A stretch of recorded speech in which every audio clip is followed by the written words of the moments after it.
Olá, sejam todos bem-vindos.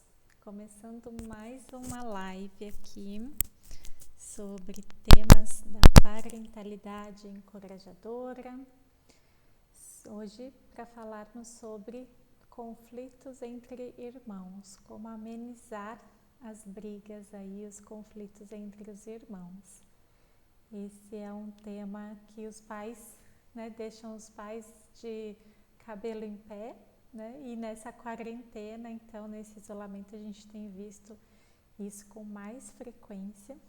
Então, eu trouxe esse tema aqui para vocês, psicólogos, poderem ter algumas dicas, algumas orientações para trabalhar melhor aí com os pais, para orientá-los melhor. Sejam todos bem-vindos. Gratidão, Priscila. Muito obrigada pelo carinho. É um trabalho que eu adoro, que faz muito sentido para mim compartilhar e que tem sido um prazer poder compartilhar com outros colegas aí de profissão, com outros psicólogos, porque o meu desejo é realmente que a gente forme essa comunidade de psicólogos parentais para que a gente possa encorajar os pais nesse processo de educação dos filhos. Essas lives que eu tenho feito, comecei na segunda, é a semana toda aí, de segunda a sexta, essa semana e as próximas 2 semanas, que serão de aquecimento para a nossa jornada da parentalidade encorajadora, uma jornada que acontecerá entre os dias 27 e 30 de julho, é um curso de 4 aulas ao vivo, online, gratuito, para que os psicólogos possam ter aí mais informações, mais orientações para trabalhar então com orientação aos pais. Para quem ainda não se inscreveu, é só acessar o link que está abaixo aqui ou no meu perfil, aqui na bio. Então o tema hoje, sejam todos bem-vindos, pessoal chegando. O tema hoje é como amenizar ali os conflitos entre os irmãos. Quem tem 2 filhos ou mais sabe o quanto esses conflitos fazem parte da vida da família e da rotina ali do dia a dia. Então a gente precisa entender um pouquinho o porquê isso acontece e como a gente pode ajudar esses pais a amenizarem essas situações. Então a relação de irmãos, ela é a relação mais extensa e intensa que a gente tem na vida. A maioria dos filhos brigam, é normal ali que esses conflitos façam parte da vida dos irmãos. E o desejo de todos os pais é que esses filhos se deem bem, que se tornem amigos e parceiros de vida, Sempre que eu atendo os pais assim, que eles me contam o porquê de terem um segundo filho, dessa decisão, é sempre com essa esperança, essa expectativa de que seja um parceiro para o filho, para o filho mais velho. Então, embora os conflitos façam parte da vida, todo o desejo dos pais é que esses filhos se deem bem. E o que acontece muitas vezes, é que a maioria das vezes a forma como os adultos, como os pais interferem nessas brigas entre os filhos, acabam por aumentar esses conflitos e a competição entre os irmãos. Então, a forma como os adultos lidam com a situação acaba intensificando esses conflitos. Quando são pequenos, as criancinhas, então imaginando que tem ali uma criança mais velha e aí chega um irmãozinho, chega um bebê em casa. Esse filho mais velho, ele se sente destronado, ele perdeu o espaço dele ali. Antes era ele, filho único, tinha o pai e a mãe só para ele. Chega um segundo filho, um irmãozinho, a criança entende que ela perdeu esse lugar na dinâmica familiar. Então, esse sistema familiar ele precisa ser reajustado, né? E aí, movido então por esses pensamentos, por essa percepção, né, que a criança que foi destronada pode ter de que ela talvez não é mais importante na família, que ela não tem mais um espaço na família, essa percepção dela faz com que ela tenha alguns pensamentos, alguns sentimentos e tome algumas decisões, né, tenha alguns comportamentos. O ciúmes é um sentimento que se faz muito presente, né? Então, muitos conflitos, quando as crianças são pequenas, é movido por esses ciúmes, né? Esses ciúmes do bebê que chegou, que de repente rouba toda a atenção ali dos pais, que demanda mais essa atenção da mãe, principalmente. Então, movido por esse sentimento de ciúmes ali, a criança pode ter alguns comportamentos inadequados, né? E é importante que os pais validem esse sentimento da criança. Ok, ela sentir ciúmes, o ciúmes faz parte, né, da nossa vida. Tá tudo bem sentir ciúmes. O que não é legal é o que a gente faz quando está com ciúmes, né? Em alguns momentos ter alguns comportamentos ali inadequados. Então, o comportamento é que não é legal e que precisa ser redirecionado. Mas o sentimento, ele é legítimo e precisa ser validado e acolhido, né? Um outro ponto que a gente observa também é que o estilo dos pais, né, o estilo parental desses pais, geralmente se os pais têm muita divergência de pensamento, têm estilos parentais diferentes. Uma das aulas da jornada da parentalidade encorajadora, a gente vai falar sobre os estilos parentais, né, essa diferença dos estilos parentais. Então, não vou me aprofundar nisso aqui, mas quem já se inscreveu na jornada vai ter acesso a essa aula aí também. Então, pais com estilos diferentes, eles podem entrar em uma discussão e isso pode... Voltou, tinha travado. E essa diferença dos estilos parentais pode gerar ali uma competição entre o pai e a mãe, né? Ou ser percebida pela criança como essa competição, quando os pais têm esses conflitos e ficam querendo cada um estar certo e defendendo o seu ponto de vista, né? Então isso pode gerar essa diferença dos estilos. Pode gerar nas crianças esse senso ali, essa percepção também de competitividade, né? O Rudolf Dreikers, que é um dos teóricos que embasa a disciplina positiva, ele tem uma frase que eu adoro, que ele diz assim, que as crianças são ótimas observadoras e péssimas intérpretes. Então, as crianças, elas estão ali o tempo todo absorvendo, né, observando o que está acontecendo ao seu redor.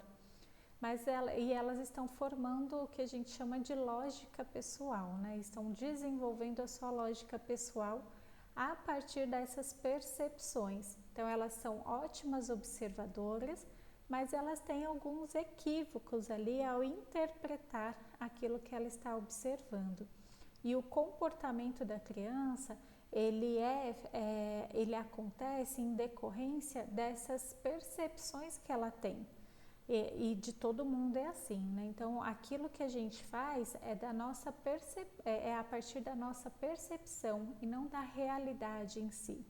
E as crianças estão ali buscando entender como que elas devem se movimentar na vida, o que elas devem fazer para satisfazer um desejo primário de todos nós, que é o de significância e importância, né? E de pertencimento. Então, tudo que a gente faz, as decisões que a gente toma ao longo da vida é buscando satisfazer essa necessidade de pertencimento. E as crianças estão desde os primeiros dias de vida ali, buscando, né, formando então a sua lógica pessoal, as suas crenças e tirando conclusões sobre como se sentirem aceitas, amadas, sobre como pertencerem. E então a forma como muitas vezes os pais administram esses conflitos dos filhos pode fazer com que a criança tenha algumas percepções ali de como elas podem resolver os conflitos do dia a dia, né? Como elas podem resolver esse conflito, as situações do dia a dia. Então, muitas vezes os pais acabam estimulando essa rivalidade entre os irmãos quando eles decidem qual criança culpar, né? Quando os pais assumem esse papel de juiz, né? Então o pai assume ali o papel de juiz e decide: você é o culpado, você voltou. Você é o culpado, você é inocente, né? Então quando os pais assumem esse papel de...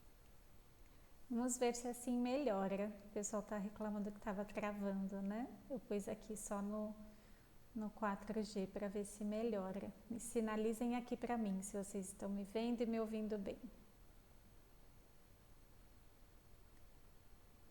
Sejam bem-vindos aí, quem está chegando. Voltou? Ai, que bom, Grazi. Eu desliguei aqui o Wi-Fi que às vezes está falhando. Maravilha. Então, ótimo. Obrigada, Keiko, pelo retorno.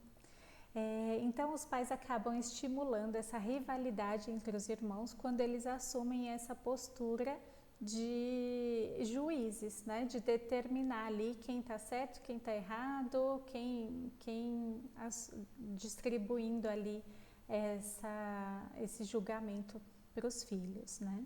Ou também quando esses pais assumem a responsabilidade por resolver a briga entre os filhos, né? Então é muito comum que numa briga um filho fale: mãe, o pai, né? Chame aí para que o outro, né? Para que esse pai ou essa mãe venha resolver aquele conflito, né? Então quando os pais assumem esse papel de juiz ou de responsável por resolver aquela briga entre os irmãos, eles acabam contribuindo para que esses conflitos aumentem e se façam mais presentes, né? Eles podem até parar, conseguir interromper essa briga na hora, mas as crianças elas voltam a repetir esses conflitos depois, né? Porque elas não aprenderam a resolver as situações, né? Então, o papel de juízes convida a criança a assumir esse papel ou de vítima ou de agressores, né? Então, culpando, e geralmente a culpa é do filho mais velho e o filho mais novo os pais resgatam, né? Não sei se vocês percebem isso também. Comenta aqui para mim, para saber como que é isso na rotina, né? Ou em casa, ou no consultório, o que vocês percebem aí dessa dinâmica de colocar o filho mais velho como o agressor, o culpado, e o filho mais novo como o bonzinho ali, né? O inocente, a vítima da situação, né? A Cris concorda. Isso é muito comum, né? Porque a gente quer proteger o menor, né? Os pais querem ali proteger o menor. Só que isso desencoraja, né? Isso não é efetivo em longo prazo para que as crianças aprendam a lidar com essas situações e a resolverem os problemas, né? E aí é muito comum os pais me perguntarem assim: Aline, mas se eu não resolver esse conflito entre os meus filhos, eu vou estar sendo negligente, eu vou abandonar eles. Então, é isso? Eu abandono, abro mão? Não é abandonar, né? Mas é entender ali algumas estratégias, algumas formas mais efetivas de ajudá-los a aprender a resolver os conflitos por si só, né? E aí uma coisa que a gente precisa saber então eu falei no começo, né, que uma necessidade básica, a nossa necessidade primária é a de pertencimento e importância. E a partir disso, as crianças podem desenvolver algumas crenças equivocadas de como conseguir esse espaço, né, conseguir esse pertencimento e essa importância dentro do sistema familiar. Então, muitos conflitos entre os irmãos acontecem por conta dessa disputa pelo espaço, né? Por essa, inconscientemente até, para eles sentem que estão ali disputando um lugar dentro desse sistema familiar.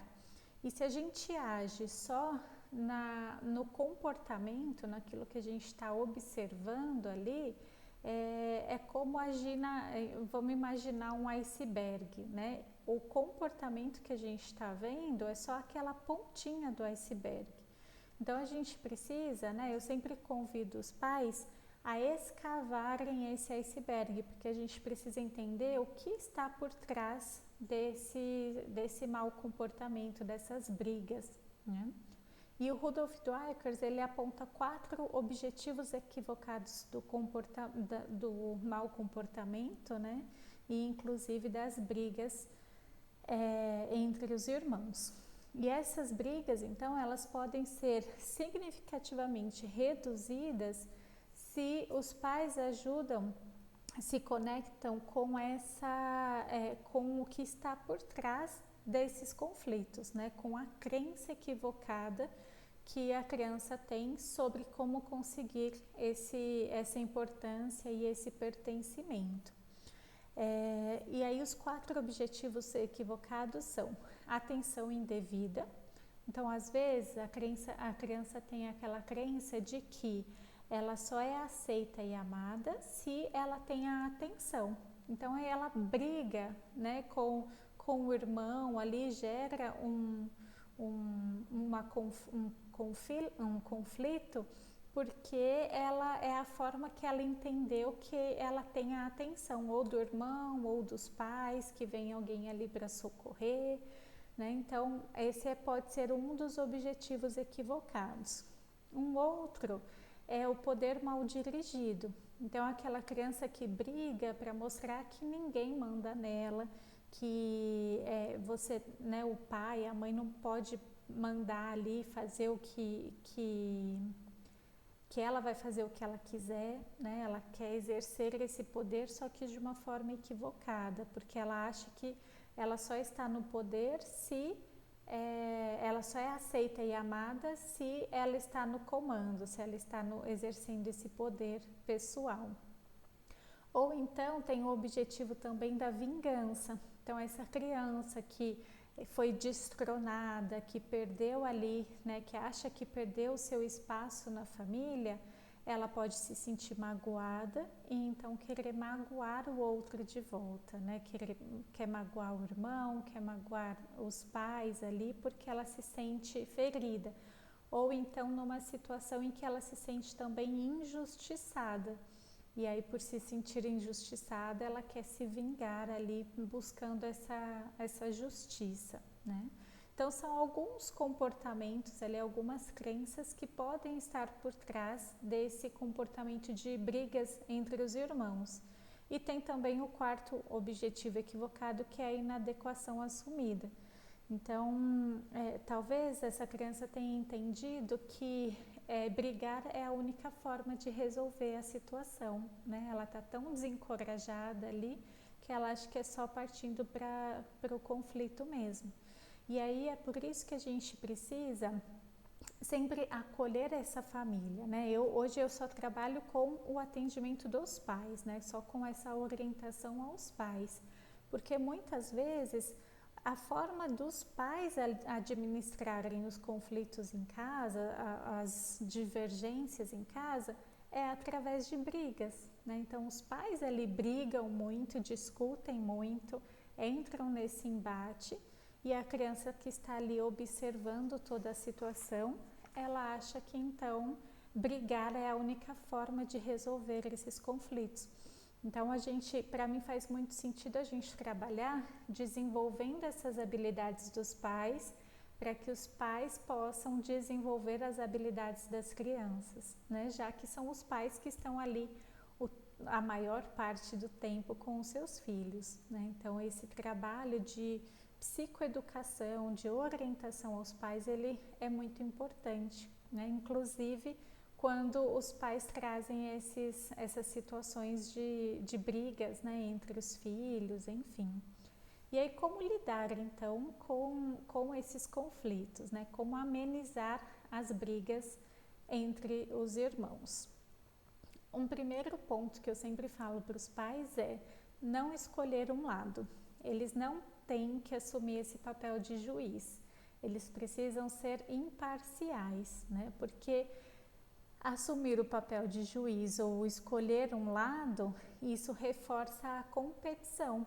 E aí muitas vezes, né, como eu falei lá atrás, geralmente escolhe defender a criança mais nova. E os pais não estão presentes ali, eles não viram o que realmente aconteceu. E muitas vezes essa criança mais nova, na crença equivocada, né, de conseguir a aceitação e o pertencimento, ela pode provocar o conflito com o irmão mais velho só para ter essa atenção desses pais. Tudo de uma forma inconsciente, mas é o que muitas vezes acontece, né? São os caminhos ali que as crianças encontram. E então é importante que os pais não adotem esse papel de juiz, né? Não tomem partido ali de nenhum lado. E aí eles podem usar estratégias, por exemplo, para incentivar as crianças a resolverem esse problema. Uma delas ele pode falar para os filhos, vocês podem ficar no quarto, em quartos separados ou em ambientes separados, até que vocês estejam prontos para parar de brigar e resolver esse problema, né? Vocês podem separar, mas separar os dois. Não é só tirar um que é quem acha que é aquele que acha que está, né, começou a briga, mas é separar os dois. Inclusive quando é bebê, né? Mesmo crianças pequenininhas ali, primeiro conversa com a criança, com o bebezinho, fala, filho, você vai ficar no seu quarto até vocês pararem de brigar e lidarem com essa situação, aprenderem a lidar com essa situação de outra forma. Depois fala para a criança mais velha a mesma coisa. Então, tratar os dois da mesma forma é muito importante. Para o bebê não vai fazer muito sentido, né? Porque ele não está entendendo e a gente pode achar que é meio desnecessário falar isso para o bebê. Mas para a criança mais velha que está observando isso, para ela vai fazer muito sentido. Então, para a criança mais velha é muito importante que veja que os pais não estão defendendo ou resgatando o irmãozinho mais novo, né? Isso vai colocar ali os dois no mesmo barco, né? Um outro ponto que os pais podem fazer também é apenas observar, né? Estar ali de espectador. Eles não precisam intervir na briga dos filhos, eles podem só ficar observando. E isso pode ser até, é claro que se não está envolvendo ali uma violência, né? Algo que coloque em risco a vida e a segurança de um dos dois, né? Mas parar e simplesmente observar, você pode... daí uma outra dica que eu já vou usar junto é usar o bom humor, né? Então tem mães que falam, chegam assim com um microfone, plantão urgente, estou vendo aqui agora duas crianças brigando muito, vamos entender o que está acontecendo nessa situação, né? Algo assim, usando esse bom humor, e aí brinca que está lá entrevistando, ou só finge que está, né? Finge não, fica ali parado observando, finge que está tirando uma foto, vou registrar isso para a posteridade. Né? Enfim, tem que usar a criatividade ali também, mas usar, não intervir. Você pode só ficar de observador ou usar esse intervir, mas com bom humor, não para tomar partido, mas para redirecionar essa atenção. Porque muitas vezes os conflitos acontecem porque eles querem fazer a mesma coisa, ou um quer fazer o que o outro está fazendo, né? Brincar com um brinquedo do outro. E aí, quando é nesses casos de brinquedos, os pais, o pai, a mãe pode avisar que vai tirar aquele brinquedo até que eles estejam prontos para brincarem juntos sem brigar, né? Então eu vou deixar aqui esse jogo até vocês pensarem numa solução de como que vocês podem brincar sem brigar, e aí devolve, né? Mas então intervir dessas maneiras mais pontuais e não tomando partido um do outro, né? E se for uma situação de perigo, então tem que agir sem falar nada, né? Não precisa do sermão, da briga, da humilhação, de todo aquele conflito, porque isso acaba jogando, é como jogar combustível no fogo, né? Então acaba se tornando algo muito maior. Tá em uma situação de perigo, de violência, age, tira a criança ali que ia apanhar, por exemplo, de cena e conversa com os dois, né, com esse foco em solução, né? Uma outra habilidade que a gente precisa treinar com as crianças é o foco em solução, né? Porque os conflitos eles vêm, e isso a gente vê até na nossa vida adulta, quando a gente fica no problema, isso a gente vai se afundando ali nele, né? E esse conflito vai ficando muito maior. Então o foco ele precisa sempre ir para a solução, e a gente ensinar isso para as crianças é muito valioso. Então o que aconteceu, o que você gostaria que tivesse acontecido, como a gente pode resolver essa situação, trazer esse foco para a solução, quais são as ideias que vocês têm para solucionar esse problema, né? Tudo isso ajuda bastante. E aí, como que os pais, então, o que os pais podem fazer para evitar futuras brigas, né? Uma ferramenta que eu gosto muito, uma atividade que eu gosto muito são as reuniões familiares. Ter esse hábito, né, da família se reunir regularmente ali toda semana para conversar sobre esses desafios, para conversar sobre esses conflitos do dia a dia é muito importante, né? Daí com esse foco na solução. Então fazer essas reuniões de família e convidar as crianças a pensarem sobre por que brigam, como que elas podem fazer para resolver isso. Então, olha, eu percebi que essa semana aconteceu tal coisa. O que vocês acham que aconteceu? Como que a gente pode evitar essa situação?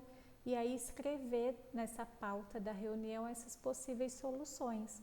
Porque são cartas na manga ali que a gente já pode deixar para as crianças. Uma outra ferramenta é a roda de escolhas. Então, pensar, né, se as crianças costumam brigar sempre pelo mesmo motivo, quando elas estão calmas, tranquilas, né?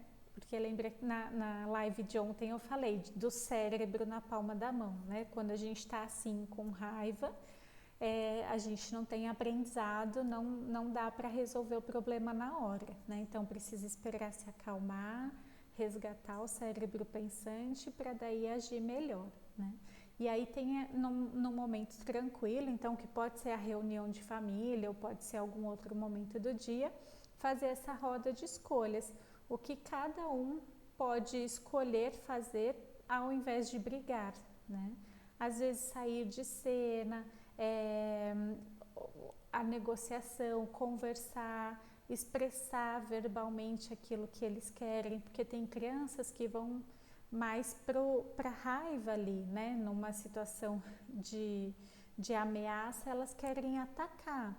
Tem outras crianças que recuam, né? Então tem o filho que chora, tem o filho que quer bater, tem situações diferentes. Como que eles podem resolver isso? Então já deixar constrói, faz essa roda, né, como se fosse uma pizza, assim, com algumas fatias dessa pizza, com algumas soluções que as próprias crianças já podem pensar para amenizar esses conflitos, né, entre eles. Uma outra ferramenta que é muito importante para os pais, e aí pensando no que eu falei no começo, nessa necessidade de aceitação e importância, é ter um momento especial com cada filho, né? Exercer a escutativa com esses filhos, né? De estar ali, reservar 5 minutos, 10 minutos que seja ali no dia para estar com esse filho, para ouvir como que ele tem se sentido, o que ele pensa sobre esses conflitos com o irmão, né? Então, trazer essas conversas, assim, esse momento especial é muito importante, porque é um momento da criança, de filho único, né? Tem algumas famílias que fazem o dia do filho único, de ter ali um dia especial com cada uma das crianças, e isso é bem bacana também, para respeitar ter esse momento de individualidade, né?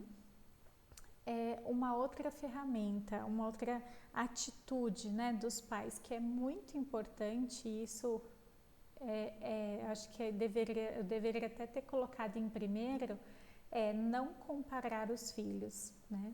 Eu sei que muitas vezes os pais usam a comparação com o objetivo, com a intenção de que esses filhos se inspirem, né, no outro. Então, que aquela criança, por que você não faz assim o dever de casa certinho, igual a sua irmã faz, né?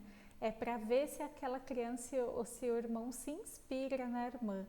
Mas o que acontece não é isso, né? Isso ou gera a competição ou gera desencorajamento, né? Aquela criança que foi comparada, ela não vai se sentir motivada a agir melhor, não inspira isso, né? Então, eles vão entrar, vai achar que você valoriza muito, então só ama, só gosta da irmã porque ela faz de determinada forma e que não gosta dele.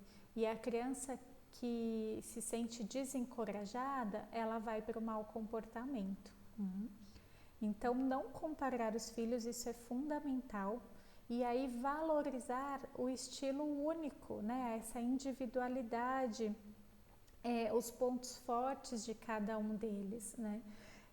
Para que crie-se então uma atmosfera de cooperação e não de competição, porque quando a gente compara, a gente está criando competição, e quando a gente valoriza os pontos fortes e a individualidade de cada um, a gente está estimulando a contribuição, né? Olhando por essas lentes de como cada um pode contribuir, porque cada filho é único, cada um tem ali as suas particularidades, os seus pontos fortes, os seus pontos de melhoria, né? E isso que faz a beleza ali de toda essa composição da sociedade, né? Porque cada pessoa é única, e da sociedade ali desse núcleo familiar.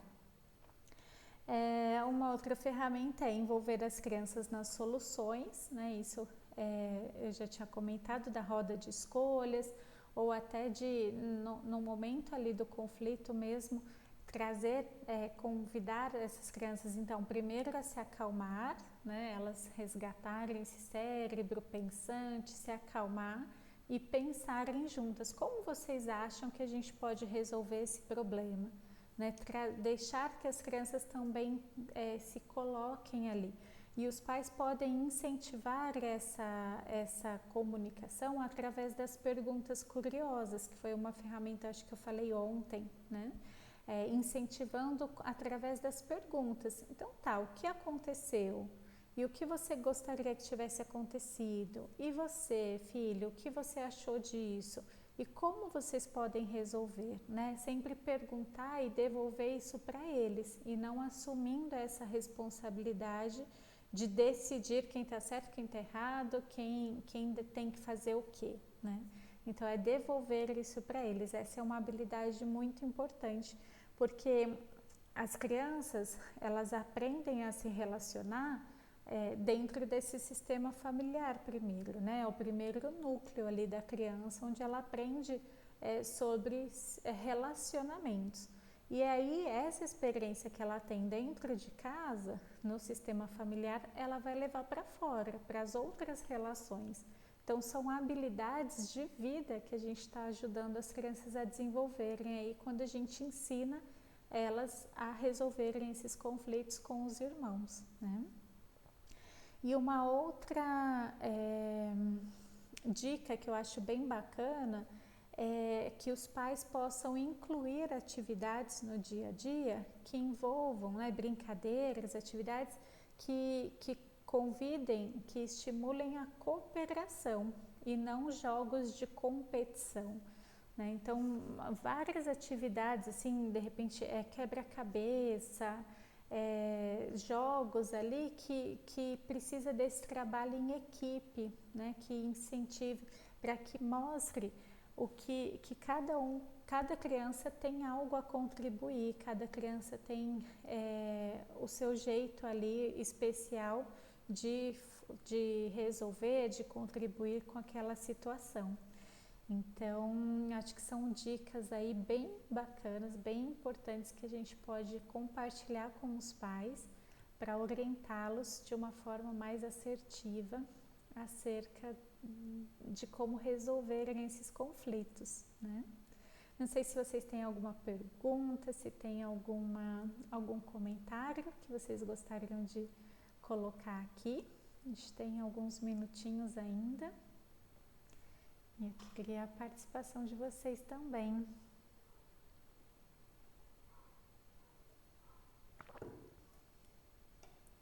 Muito bom, vocês aqui.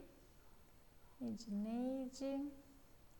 Eu não vi se tinha alguma pergunta aqui antes.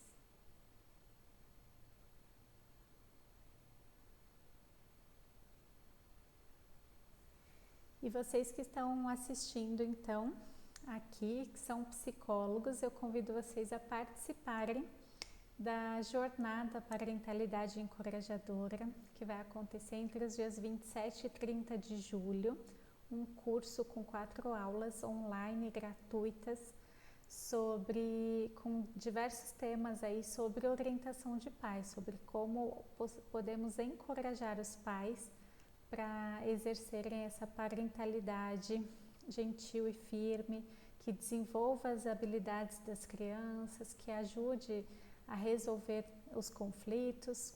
E essas lives que eu tenho feito todos os dias aqui ao longo da semana e das próximas 2 semanas também, será sobre, um aquecimento aí para a gente se preparar para essa jornada que vai acontecer. A Márcia perguntou se há projeto de turma para alguma formação. Não entendi sua pergunta, Márcia. A Edneide já está inscrita.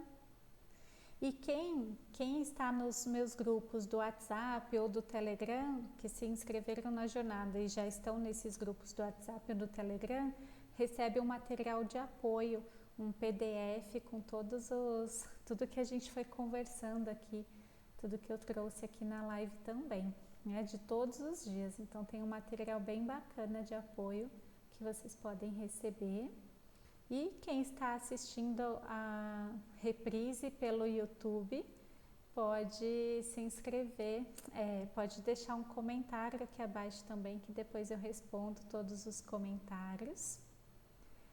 Márcia, eu tenho um curso online que chama Encorajando Pais. É um curso onde eu ensino outros psicólogos a usarem um método que eu desenvolvi para atender os pais aqui no consultório.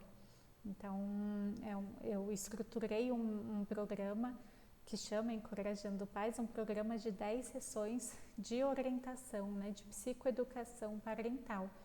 E por eu não dar conta mais de atender toda a demanda de pais que me procuravam, eu decidi compartilhar esse método com outros psicólogos para que eles também pudessem se tornar facilitadores desse programa. Então hoje os psicólogos já têm aí, estou indo para a terceira turma, que vai abrir as inscrições aí no final do mês, com mais de 160 psicólogos já facilitadores do programa Encorajando Pais. Ana, na jornada eu vou falar um pouquinho do curso, então em breve aí eu compartilho. Você já se inscreveu, né, na jornada, então vai receber aí as informações.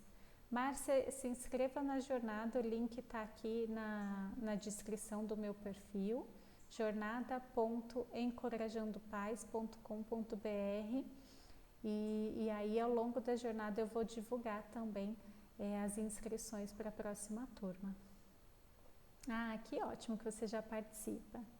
Grazi, a jornada ela é para psicólogos, mas se você quiser atender também, participar, né, como coordenadora aí de escola, como mãe, eu acredito que pode agregar também para você. Mas a jornada, assim, o objetivo são os psicólogos aí, para que eles tenham acesso a todo esse conteúdo que a gente não vê na faculdade, né? Tudo isso sobre parentalidade, essa área é algo muito novo e que tem ganhado cada vez mais espaço aí, então por isso que eu decidi compartilhar. Mas pode participar sim, será super bem-vinda. Então é isso, gratidão pela presença de vocês aqui hoje. Amanhã eu volto para falar sobre rotinas, a importância da rotina na vida das crianças, às 18 horas também. E aí a gente se encontra para mais um bate-papo. Gratidão, um beijo e até amanhã.